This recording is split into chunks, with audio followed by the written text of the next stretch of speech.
Good morning, everyone. Wow, this room is full. I cannot believe it. You guys are diehards, or maybe Las Vegas wasn't very fun last night. I don't know. But hey, thank you for coming and letting me talk to you about global economics so early in the morning here in Las Vegas. So hopefully this will be fun. So why am I talking about global economics? Well, IGA, we're a global retailer, 7,600 stores, 32 countries. We have 1,100 stores in China. We have 1,400 stores in Australia. We have stores in Fiji and in Tonga and in South Africa, Ireland, and all over. And that does give us a perspective on what's going on in our industry, the global industry for grocery, both at retail and our relationship with manufacturers and wholesalers. So through that perspective, I think it's important for us to be able to talk about what's going on in the world and how might that affect us, right? How does that trickle down into the behaviors that we should do in our factories or in our manufacturing plants or in our warehouses or in our retail stores? And most important, like, how does it affect the consumer? So, you know, all these issues that are going on around us, these global issues and domestic, they can feel overwhelming. And they can feel like it's confusing to understand how all of these puts and takes, all these crazy things that are happening around us, how they affect it. We have to distill all of it down, because these are huge, major changes going on in the ecosystem, perhaps faster than ever before. We got to distill all that down and say, like, what does it mean globally for the domestic economy? And how might that change the way I deploy my capital or invest in stores or physical plants? But the most important question, of course, is how is it affecting my customer? Like, what's going on? How is all of this stuff going to put pressure or enable my shopper in some way that provides a business opportunity for me? So I'll try to distill it all the way down. And I'll begin by saying, how's the world doing? So if you were to look at the planet today versus the planet we thought it might be during COVID, we were really worried that COVID would destroy the economic might of the globe, and it didn't happen. We were more resilient than a lot of people thought. We were able to come out of this thing, and the planet had a pretty good year last year. You just measure it in terms of GDP, gross domestic product. In the US, we did pretty well. You can see China and India doing very, very well. I'm going to talk about both of those, specifically China. But notice on this chart that some other folks didn't have as good a year as others. This is common, right? Every year, some countries are winners and losers. This is the nature of how the systems work. Western Europe is struggling to get in the positive range. Japan is struggling. I'm going to talk about why some of these countries are struggling, why the US is doing better than some, and why a couple of these countries are having breakout results. And I'll try to do it at speed, so hang on here. So China. So by the way, this is not a political conversation. I'm a Republican by nature, but this isn't about Republican or Democrat. I'll talk about policy a lot and whether that policy is having an effect. This is really mathematics. Like, how are the things that we're doing and the rest of the world is doing, how is it going to affect sales? Right? How is it going to affect our shoppers? So stay with me on this. So China, they're the global manufacturing powerhouse of the world.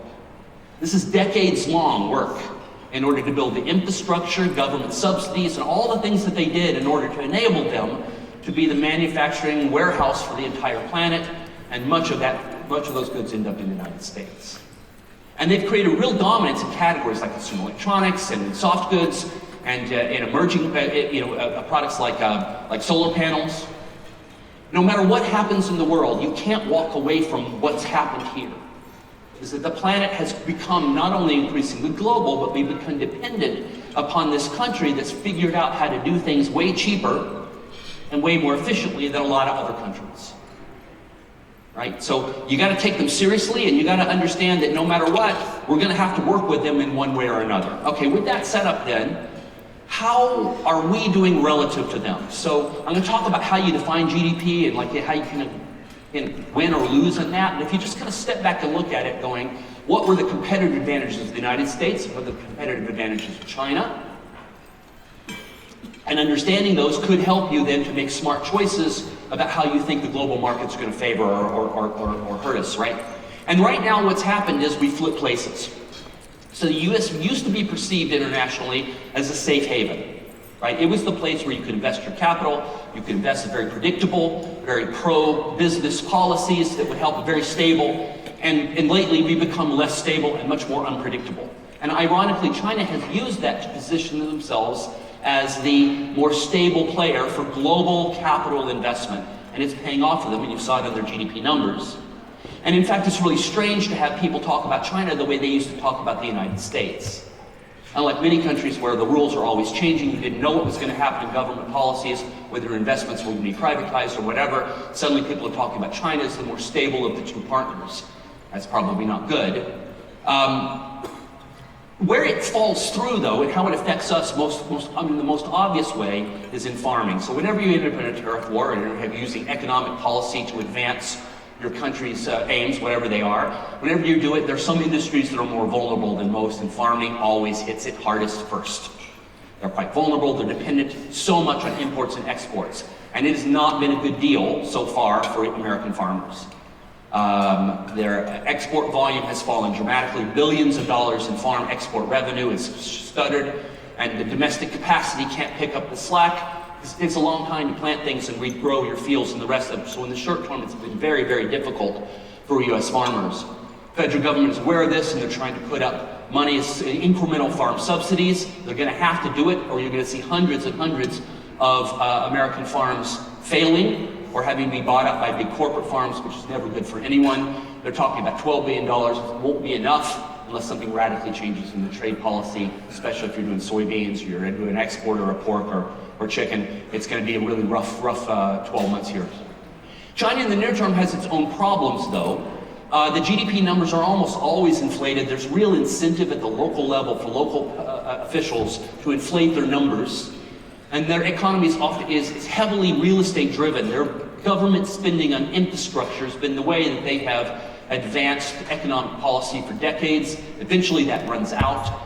The thing that you have to look at China and realize right now is they have a population problem. Specifically, a large percentage of younger adults don't have jobs. Their jobless count in the under 25 set is growing. When that happens in countries, that creates instability, and instability hurts your economic output in the long run. So I'm going to go back to this idea of, so we looked at China. I'll talk more about the US as we go along, but what's this formula? Like, you guys were king of whatever country you're from, and you say, I want to win. I want my country to win. And the metric I want to use is GDP. I can use a bunch of them. I'll use this one. How is it I can make my country win? And GDP is made up of just these three factors. So one is, how many humans do you have that work for you?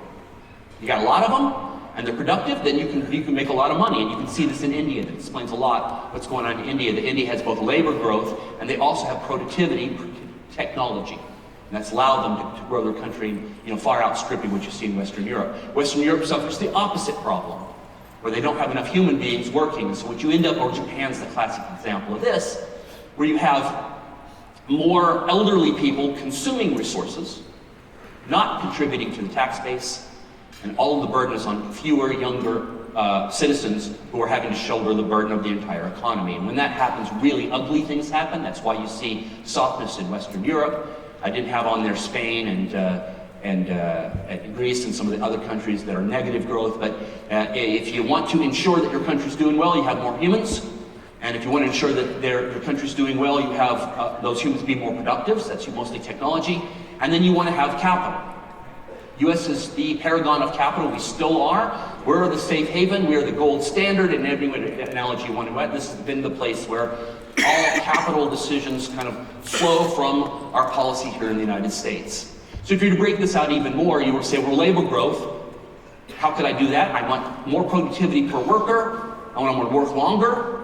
And I want them to replace themselves faster so that we don't end up with more retirees than we have active workers. And in capital accumulation, you want more savings. We're not really great at that. $1 trillion of credit card debts, we're not great at that right now, but you'd also want to be a place that's attractive to foreign capital. And then finally, the productivity of your workers, based on infrastructure or technology, you would want that to rock.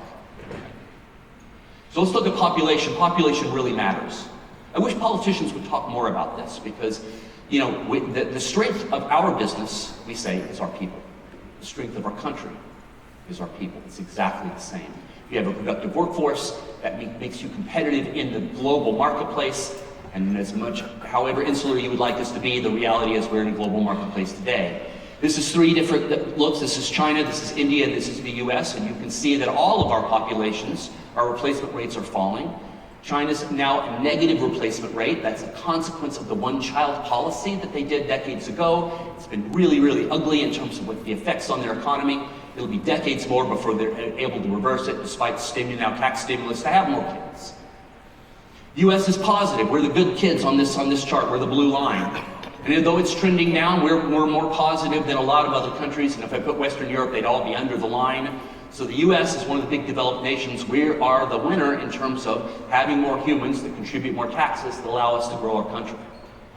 So let's go back to that formula then. If we're going to give us a scorecard, you know, with green being good and red being bad, how well are we doing now? Usable life. I'm going to show you a chart that says, well, we're getting more productivity out of workers than ever before. So our country, our American workers are more productive. Our replacement rate, the core citizens in America do not replace themselves at the same rate, so they don't have as many kids and they're waiting too late to have kids. And the consequence is that our indigenous population is in decline. But the good news is that immigration, positive, legal and illegal, has shored up the balance. And immigration has allowed us to continue population growth when many other countries in the world have not. I have it red here, even though we still have net positive immigration, our current policies would seek to turn that around. Capital accumulation, domestic savings, we always suck at that, but the access to foreign capital, we were the good guys. Now increasingly we're at risk. I'll talk a little bit more. And then in productivity, our infrastructure is both good and bad in different areas. There's parts of our economy that are crumbling, but in general, compared to the rest of the world, we're pretty good on that. Technology's been this bright star. America's ability to invest in new technology and to bring world-changing technologies to bear productively is unparalleled in the world. And thank God we're so good at it, because it is the currency that is creating currency for our country. I've told you about usable life of workers. So if you go back to the 1980s, the number of people that worked into their 60s was half the number that work in today. Now, whether that's because of medical care and better life and people can work longer, or it's because they have to because they're more economically stressed, it doesn't matter. You have double the number of people in their 60s that are working today, and that number is likely to increase to 25% of the population of what used to be retirees will still be working by the end of the decade. So we're getting more usable life. Whether this is a good thing or a bad thing, I'll leave it up to you to judge, but we get more usable life in this country out of our workers.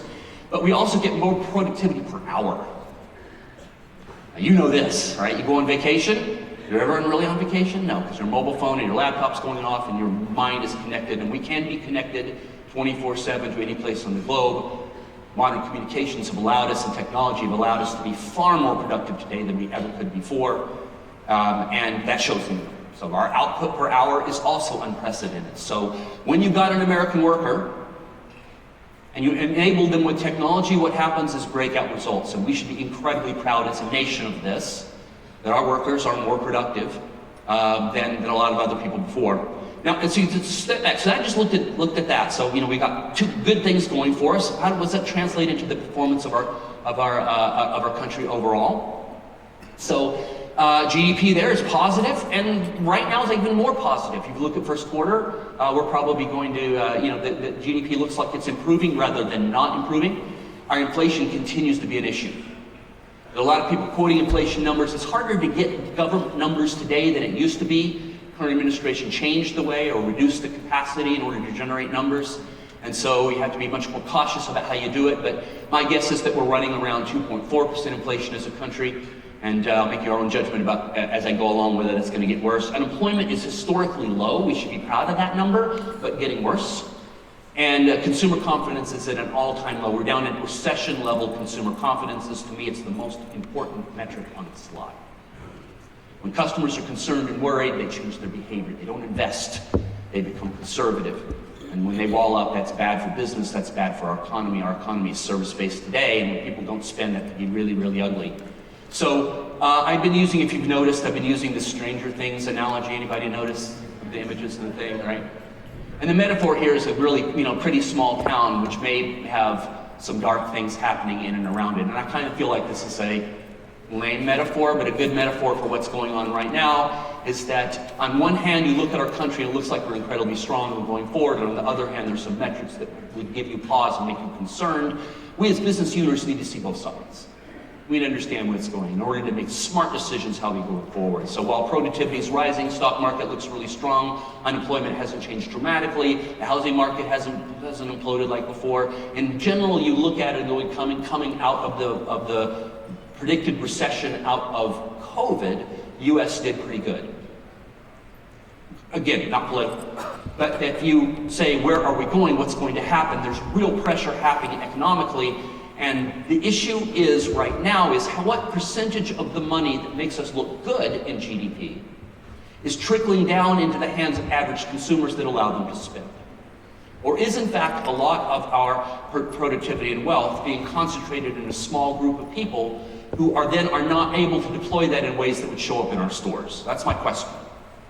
All right, look at the grocery industry. We're running about 2.7% inflation. That's my number right now from a variety of sources. Again, trickier to get these numbers than it was before. Whatever we're doing, the food industry is worse. The restaurants are having a harder time. Huge opportunity, I've talked about this many times, huge opportunity to go out for meal occasions. The average American family is really struggling to feed their family, and if they're doing it, then the grocery store looks like an incredible alternative relative to the restaurant. Our trade imbalance also hasn't improved. One of the hypotheses is we've had a huge influx of exports. This isn't in a good or a bad slide. Imports and exports move up and down relative to each other, and they're neither good nor bad. It just depends on your corporate, your strategy as a business. You may build a business around exports as your strategy, in which case exports make good, or you may be an import business. It doesn't really matter. But what does matter is the hypothesis about what would happen in the trade war. So, we thought that if you got more aggressive on tariffs, then what would happen is you'd have a huge revenue windfall, that you'd have an incentive to reshore manufacturing so that you weren't paying import costs, and finally that we would change that ratio of imports and exports in our favor. So far, only one of these three things is true. About $195 billion in growing in tax revenue for the United States, or in tariff revenue. And now we collect tariff revenues all the time. To collect $90 billion a year is not unusual, but we've doubled it, so that's good news. Reshoring manufacturers does not seem to have happened, at least not happened at any scale that you could measure, and manufacturing jobs in the United States are actually down and trending down. So that would be the opposite of what you would hope. You would hope that people would pull their factories out of China or Mexico and stick them here, and they would be hiring a lot of people. It's not happening, at least not in the short run. Of course, it takes a long time to build factories, so there may be a lag effect of this. So this may be just bad news now and something coming. And then our export ratios have actually gone the opposite direction you would expect, as opposed to improving. So that's not helping us. But some countries are winning in this, and it's odd that countries you wouldn't have expected are doing so well as a beneficiary. And what you see is that manufacturers are not stupid. If there's big tariffs in China, then we'll just move that capacity to someplace else in the Far East. We'll move it to Vietnam, for example, or we'll move it to Mexico, or we'll just bypass the whole tariff thing. And both of those countries are seeing a massive windfall in capital investment and Far East China shoring, basically moving manufacturing out of one country into another in order to avoid the tariffs, especially for a lot of commodity products. But China themselves is also getting investments for the reasons I said before. So, and this shows up, if you want to kind of distill this down into a couple of graphs, you can see it here. When the US dollar starts to plummet, and that might be a good thing actually, because you could say, well, if we've got a cheaper dollar, that means our exports are cheaper and you'll have a pickup in revenue from that. But then you see gold prices soaring, and when you see these two things happen like this, that's inflation. This predicts inflation. This is a highly accurate predictor of inflation, and so whatever number I showed you there before about our inflation number, just looking at what's going on right now in the short run, you would have to be cautious about your thoughts on inflation for the balance of the year. These are very short-term effects, and they can change very rapidly, very, very quickly. This is what's going on right now. And on top of it, something brand new, something we've never seen before. And that is an international activism that says, because of the United States' aggressive policy on pick your issue, or their up and down punitive trade policies, or taking over Greenland, or whatever it is. And again, I don't care what those issues are. The collective noise in the system is building a global activist network that says not only do we not want to invest our capital in the US, but we may actually want to pull it. Now, I think this is mostly puffery and news. It makes a great soundbite on the nightly news, on night feeds. I don't know that we've seen anything here, but it is real. And why, if foreign investor capital in the country, why it's so good for us, right? That's other people giving us their money to put in our factories. You saw the productivity of our workers. It allows us to build cool products and make more money on it. We make money on foreign invested capital. It's good for our economy. And when that dries up or starts to decline, bad things can happen. Certainly, if you saw a bunch of people pulling money out of the capital systems in the United States, that could be bad. I doubt seriously that's going to happen, but you do see this out there, and there's a growing noise in the entire ecosystem. But where you really see retaliation, again, the most obvious retaliation, again, goes right back to the farmers. They're the most vulnerable. If you're in the dairy business, if you're in the soybean business, or the rest of it, you have to be looking at this. And it's insidious because while a lot of tariffs didn't affect our cost of goods directly, tariff increases on fertilizer and farm implements, for example, are two huge parts of cost of goods for the farm industry. They're getting huge cost increases in their ability to get price. They can't sell it on the export market. That collapses the price, and that makes the viability of American farms come into question. This is really bad. It's bad on us, especially since we depend on those local farmers for so much of what we do. All right, let's take all of that. How do we distill that back down then and figure out what does it mean to our shopper, our consumer? So let's get into this. So I've talked about this before, but you had this incredible pressure on the middle class. Our definition of the middle class, two-income working family, buy a house, they got some kids, put them through school, maybe they go to college, they retire with a boat and whatever, right? They have accumulated wealth in the purchase of their home, and in the spread between their expenses and the money that they made, they were able to make investments in their 401k or in the stock market or bond funds or whatever. And the combination of those things have created the largest generation with the most wealth in the history of the planet, and that is my generation, the baby boomers. I'm the youngest of them. Baby boomers accumulated more wealth in their lifetime than ever before. Well, what's going on with the rest of the generations? What's happening? And as good as it was for us, it's increasingly more difficult the younger you are. Because that middle income picture of a two-income working family that allowed you to have the same lifestyle that a single income did in the generation before, in my parents' generation, today now probably requires 2.3 jobs. The gig economies have larger and larger percentage of how middle Americans are making life work, and whether that's an Etsy store or that's driving an Uber or whatever that they're doing, the increasing economic pressure is intense. And you can see this in these statistics with 69% of middle Americans, not poor, saying they can't make ends meet, and a third of them afraid they can't afford bare necessities. And that middle statistic, half of them say it's harder to feed the family before. This is a wake-up call for us. If you're a manufacturer in the room, and you go back and you talk about the viability of coupons or trade promotions or whatever you're doing, and you're doing it from an ROI standpoint, that means you aren't putting that shopper, that consumer in your lens, saying, what can we do to help American families bridge the gap? What's our role? And if you're a retailer, you got to go back and look at what we're doing in terms of providing fresh and healthy food and making sure that we're hitting the price points we need to and coming up with strategies to help them win. This is our challenge, because these are our customers.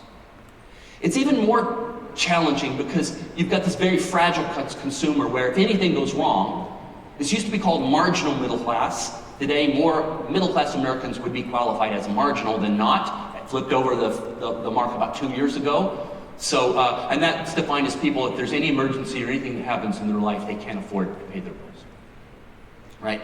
This is the group that has almost no wealth. They're not participating in the equity markets, and they certainly aren't homeowners. They're dependent upon rent as the way they move forward. And is this the future we want for our kids? And this has been happening for a while, and it continues to happen at an accelerating rate.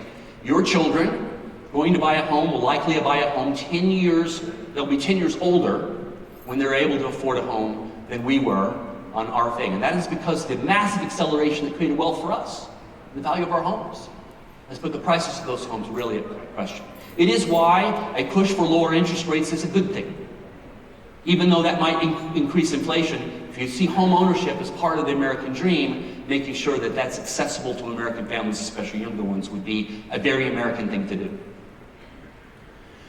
This marginalization of the middle class, it continues, and it's not a new trend. It's been continuing way before Trump or Biden or the rest of it. This is something that's been happening for decades. It's been a slow crawl where we've redistributed wealth into a smaller and smaller percentage of households. And as a consequence, that economic pressure means our shoppers need us more than ever before. And what really has been the magnifier is compounded inflation. The compounded inflation since 2019 has been really, really brutal. The tech markets have been our savior. They've been great, all of these amazing things that we do, and thank God we have them because it makes our GDP look strong. These are high margin businesses, they're fast growth. The problem is the money that they make does not trickle down in the same way if you look at low margin businesses like agriculture or housing, manufacturing, or the grocery industry. A dollar profit in that industry gets concentrated in a very small percentage of people. A dollar profit in our world gets distributed because we're a 2% margin business. That means 98% of it's going to somebody else. They're a 70 or 80% margin business. That means it's being collected and distributed to shareholders in a way that is exaggerating these effects. I mean, perhaps we're not so proud. We shouldn't be so proud. And you can see it in the bizarre things that are happening in the tech world, right? So usually you cut jobs when sales are off. And you see these big tech companies putting up record profits and cutting jobs. What's going on there? And that's the massive acceleration and opportunity for AI to redistribute productivity in net new ways. Something we all have to keep our eye on. Our business is always under attack. Go back and talk to your parents or your grandparents and they'll complain about something. It's always hard, it's never easy. We're always under attack by a lot of different sources. Right now it feels like a lot of policies against us, whether it's cuts to SNAP and WIC or tariff effects that might be flowing through cost of goods, are just compounded inflation. About $134 for a shopper to buy a core basket of groceries. That was $100 back in 2019. So the impact on our core shoppers. But the real metric on this chart, the one to be afraid of, is consumer confidence. That's what I said at the beginning. I'm here. You have a customer that's afraid, they're concerned, they're pressured, and they're under stress, and they need a partner to help them win. It's tricky math here. I took a bunch of statistics. It's basically a big regression model where you take things like food inflation or customer price sensitivity, or you plug in the cost of fuel. And then you see over time, as those things go up and down, do they actually affect sales in the grocery industry? And out of it, you can create a fragility index. That's what this is. Fragility index says our industry is way more connected and way more fragile than a lot of other industries. We're dependent on fuel, we're dependent on core inflation, we're depending on labor availability, and tariff impacts and SNAP, and these things can have a massive effect on our business, which means that this is why we're here. It's why NGA exists. The impact of these government policies could have profound impacts on our communities and on our stores. That's why it's so important to have a strong lobby and to make sure the voice of our community is heard at the state level and at the national level. It's so, so critical. I have to talk a little bit about health policy, and we have a bizarre health policy in the United States where we seem to be more interested in paying for remediation than for health.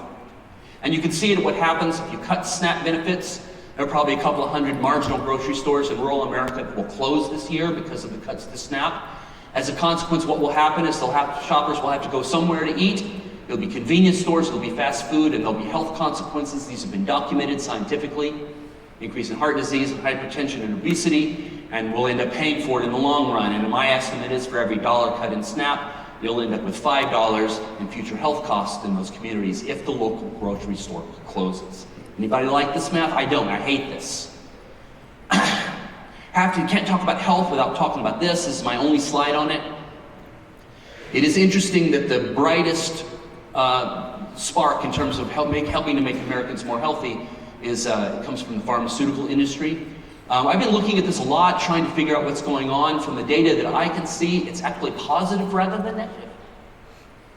If you're going down a health path and you're willing to inject yourself or pay what the drugs costs, then you need to change your diet in order to get the most effectiveness out of it, and their average basket goes up. The number of items per basket goes up, and the margin per basket goes up. Now, their mix changes, less sugary snacks and less baked goods and more protein, and obviously we're gonna have to change our stores and our marketing to accommodate that. But this is a fascinating opportunity for us, and I'll talk about that in the next slides of this action. So what do we do with all of this? How do you distill this down? Well, the first one is you have to accept the reality. You can't listen to the news. There's polarization on both sides. It's all this crazy thing. Go back to the math and let's pay attention to what's going on. And the reality of all of this is we've got a more stressed customer than we've had before. What are they going to do? What are their behaviors going to be? We already know we're seeing trading down behaviors in our stores. They're really promotion. I think our IGA promotion responsiveness of the national ad that we run millions and millions of impressions. We get deals from manufacturers going straight out into the marketplace, and I think our promotion responsiveness has never been higher. Now, I'm really proud of our network, but what that really tells you is our shoppers are more needy for savings than they've ever been before. And so we can't take our foot off the pedal there. And then, you know, the other thing here is to think about private label as our bumper to this. It is a magic. Private label sales are up 4.3% at an industry which is probably flat.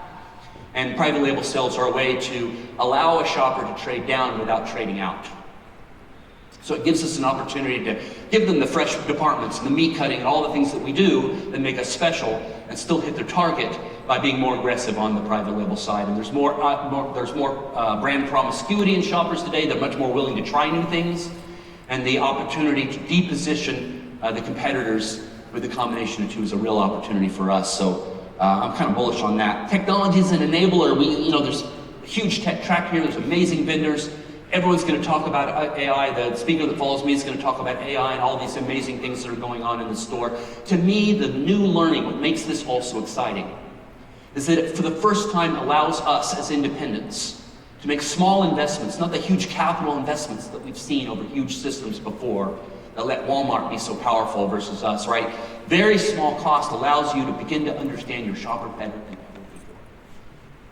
Our ability to listen at scale and to let these engines educate us about what's actually going on in the minds of shoppers, and then using digital in order to reach them with really cheap media, it's never been as good as it is now. And the results of these programs, every case that you see, are going to be breakout results.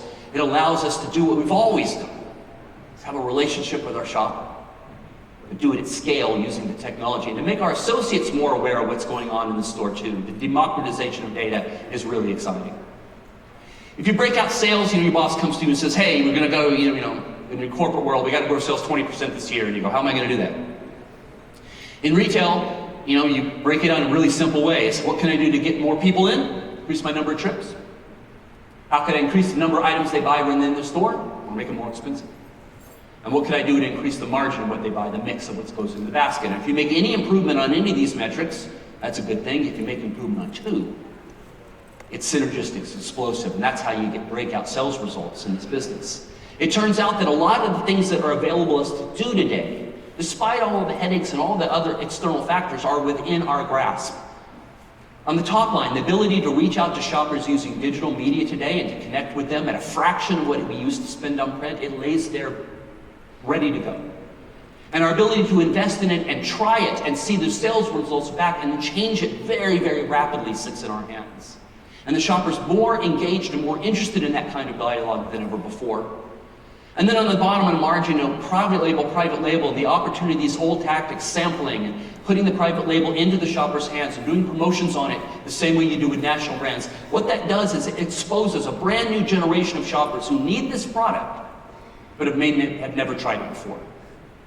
And so the opportunity for us to take responsibility over our future, not just be at the mercy of all these trends, sits in a lot of these. And then finally, in the average ticket and mid-size shoppers are BOGOs, multiples, bundles. You see the manufacturers doing it. They're doing it because it's working. It's working across the shoppers will respond. They will give us their dollars if we are showing them that we're willing to meet them halfway.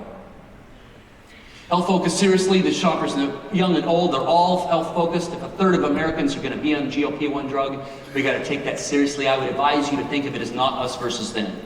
This is another example of the shopper who's distressed or concerned, looking for a partner who better than us. How can we help them to make smart choices? How can we help them to enable them with recipes or advice so that whatever decision they make on their health care is empowered by smart choices in the grocery store too. And the retailers that do this are going to go and share.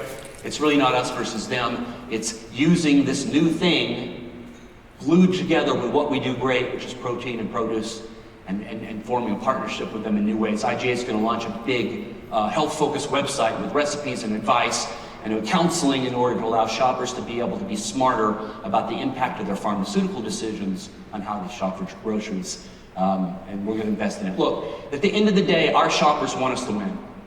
They believe that local is powerful and important. They think that their local stores sell fresh and healthy food, and the whole pressure on and the perception in the marketplace that somehow the grocery industry through ultra processed is trying to make people sick. It's nonsense, but the hero in the marketplace is the local retailer. They believe in us. They believe that we're going to be a partner. And so in every way you take, whether it's economic stress, or confusion about what to do in terms of healthcare, or how can they still make ends meet, how can we put together a strategy to work with them, it rests in our hands. This should be an opportunity, these next year or two should be an opportunity to grow share with our most important segment. And despite all of it, I'm actually quite bullish on our opportunities if we're smart. Thank you very much.